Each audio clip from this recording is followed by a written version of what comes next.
دی, انہوں نے صحیح تربیت نہیں دی, تو بعد میں رونے سے پہلے ضرورت ہے کہ ہم پہلے اپنی اولاد کی صحیح تربیت کریں, اپنی اولاد کو جو سکھانے کا حکم ہے وہ سکھائیں. آپ غور فرمائیں, اللہ نے یہ موقع عطا فرمایا ہے, لیکن مسئلہ یہ ہے ہم اولاد کی تربیت کیسے کریں گے؟ ہم اپنے بیٹے سے کہیں گے نماز پڑھو, ہم اپنی بیوی سے کہیں گے نماز پڑھو, تو بیوی دل میں سوچے گی خود تو ایک نماز نہیں پڑھا, میرے کو نماز پڑھو بول رہا.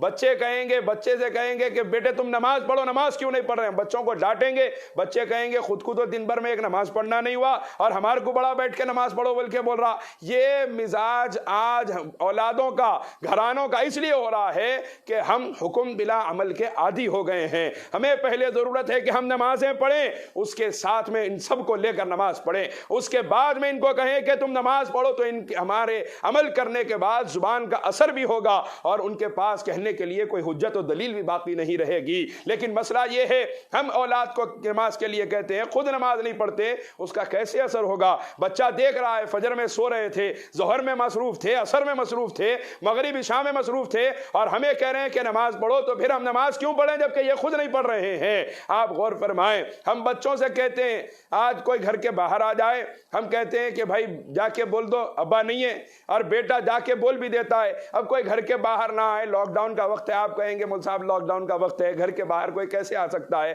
پہلے سے پولیس والوں نے حالت بہت بری کر رکھی ہے, لہذا ہم کیسے بچیں گے, بچ کے پہنچیں گے کیسے, آئیں گے کیسے کسی کے گھر پہ؟ تو آج اس زمانے میں ایک اور ذریعہ ہے. وہ ذریعہ کیا ہے؟ موبائل فون ہے. فون اٹھایا بچے نے اور کہہ دیا کہ ابا جان نہیں ہے گھر کے اندر, فون گھر میں رکھے گئے ہیں, یا کہہ دیا کہ ابا جان آرام فرما رہے ہیں, ابا جان سو رہے ہیں, اٹھیں گے تو ہم بات کرائیں گے. جبکہ باپ جاگ رہا ہے, ماں جاگ رہی ہے, گھر کے اندر موجود ہے, باہر آنے والے سے کہلایا جا رہا ہے کہ نہیں جاؤ, کہہ دو کہ ہم گھر کے اندر نہیں ہیں, بعد میں آ کے ملاقات کرنا, یا بعد میں آپ سے آ کے ملیں گے. ایسے بھی واقعات دیکھنے کو ملے کہ بچہ بڑی بھولے پن میں باہر گیا, جا کے یہ بھی کہنے لگا کہ ابا کہہ رہے ہیں کہ ابا گھر کے اندر نہیں ہے. یہ بھی حالات دیکھنے کو ملے ہیں, اور بچے بھولے پن میں ایسی حرکات بسا اوقات کر دیا کرتے ہیں. لیکن جب یہ بچہ جس کو ہم نے بچپن سے جھوٹ سکھایا ہے, جب یہ بچہ بڑا ہو کر ہمیں جھوٹ بولتا ہے, ہم کہتے ہیں مجھے جھوٹ بولے گا,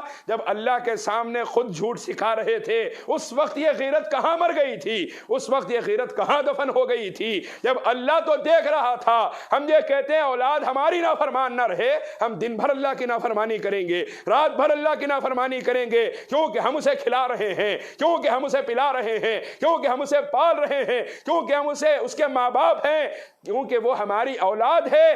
اس سے زیادہ حق اللہ کا ہے وہ کہے بندہ میری مانے کیونکہ میں نے زندگی دی ہے, بندہ میری مانے کیونکہ رزق میں دیتا ہوں, بندہ میری مانے کیونکہ اسے میں پالتا ہوں, بندہ میری مانے کیونکہ اس کی سانسیں میری کرم سے چل رہی ہے, بندہ میری مانے کیونکہ میں اس کا رب ہوں, وہ میرا بندہ ہے, میرے سوا کسی اور کی نہ مانے. لیکن مسئلہ یہ ہے ہم اپنی اولاد کے معاملے میں تو بڑے حساس ہو جاتے ہیں, اللہ کے معاملے میں بڑے بد احساس ہو جاتے ہیں, اللہ کے معاملے میں بے غیرت ہو جاتے ہیں, اور اپنی اولاد جب اپنی نافرمانی کرتی ہے تو غیرت جوش میں آتی ہے. حضرات گرامی, وہ لوگ جنہوں نے مانا تھا اللہ کی اس کے نبی کی بات کو, ان کی اولاد تو کیا جنگل کے درندے ان کی مانتے تھے, آسمان کے پرندے ان کی مانتے تھے, اور ساری کائنات کی ہر مخلوق کو اللہ نے ان کے حکم کا تابع بنا دیا تھا اور بتایا تھا جو اللہ کا تابع ہو جاتا ہے اللہ ساری کائنات کو اس کا تابع کر دیتا ہے. حضرات گرامی, یہ اللہ کے تابع ہم ہونا,